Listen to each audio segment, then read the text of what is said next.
Hey everyone, so we've got the Grenadier shelf. We've had a couple of questions since we started doing these, so I just want to answer them now. One being clearance. So this is from the ceiling near the light, I think. So this will give you a reference point. So from that light to the bottom there, you're looking at 185. So it's 185 from the top down to the base of the shelf. Now, we've had a couple of people talk about the rear cargo barrier. We've chosen to not leave the cargo barrier in place. The reason for this was to maximize the amount of storage space without bringing it too far back that you couldn't actually get in there.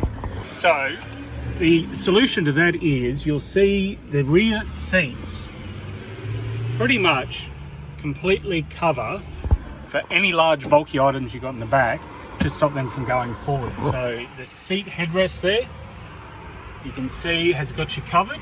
Unless you've got something really tiny, you're not going to get much go through that space. So that's the rear shelf. Hope I've answered your questions. If you've got any others, let us know and we'll try our best to keep answering them.